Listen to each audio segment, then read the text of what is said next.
Well, more than 100,000 people going without reliable drinking water indefinitely in Mississippi's largest city, as that growing water crisis in Jackson is devastating daily life for those who live there. The governor declaring a state of emergency and activating the National Guard as cars just keep lining up at distribution sites, receiving 1 pack of bottled water per vehicle, while families are warned not to drink from their taps at home.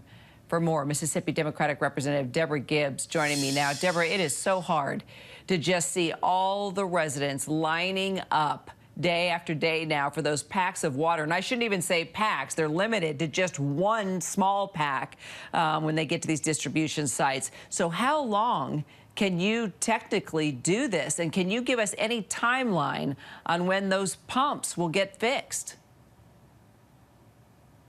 Well, we are looking diligently to get that done as soon as we can. The state, along with the city, is working to provide water to our residents at this moment as we speak. So we're here for the long haul to make sure that our residents are getting water so that they can use it for their essential needs.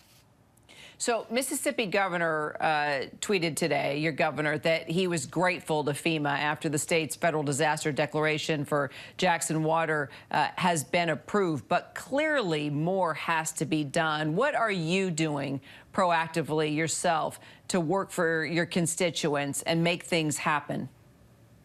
Well, thank you so much for asking. We are working with our colleagues in the Mississippi House of Representatives. We've set up water distribution sites for our constituents to be able to come and pick up water. I will have a distribution site on this Friday at Stronger Hope Baptist Church to do just that. We're asking our different colleagues around the state to come and to help us get water. We're also working with the Speaker of the House and the governor, the lieutenant governor, to find ways that we can resolve the issue as it relates to the OBE Curtis plant. So we are here, we're listening, we're trying to make sure that our older people, as well as our elderly people in our communities, are able to get water. Transportation is an issue for some. So we're trying to make sure that all of our citizens get water, what they need in order to be able to do the basic functions of everyday living. So Jackson's mayor, your mayor, is estimating that the cost of fixing all of these issues with the water facility plant could cost billions of dollars. Not millions, but billions. Where do you even start with such a major rebuild and overall here?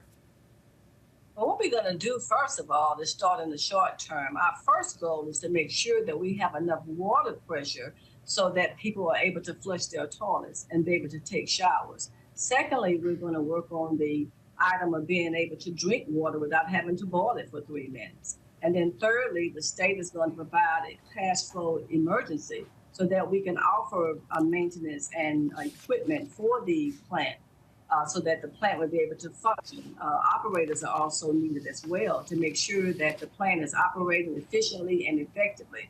So those are things we're going to do in the short term to ensure that our residents are being able to have reliable drinking water.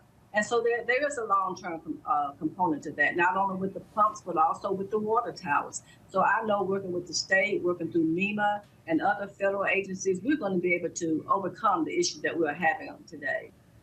Well, you know, clearly environmental racism has played a role here. That's something that has come up as well. So many reporters, residents talking about this, with more than 80% of your community is black. You know, the cry for years to fix these problems have been out there. The EPA already exposed these issues for years. Now that this is a national problem and it has national attention, can you attempt to do anything regarding just the racial disparity in Jackson as well? Well, it's good that you asked that question. What we are trying to do is to make sure that the voices of our residents are being heard and that we're going to get adequate funding, not only from the federal government, but from the state as well, to ensure that our equipment and our needs are being serviced and maintained. And when you have a city of about 160,000 residents here in Jackson, which is one of the largest cities in the state of Mississippi, we do need to have revenue and resources to be able to maintain our infrastructure. So I think things as far as population and economic status will be taken into consideration when we are asking for funding from our state and from our federal government. All right, we're going to stay on the story. We'll be following everything. Representative Debra Gibbs, thanks so much.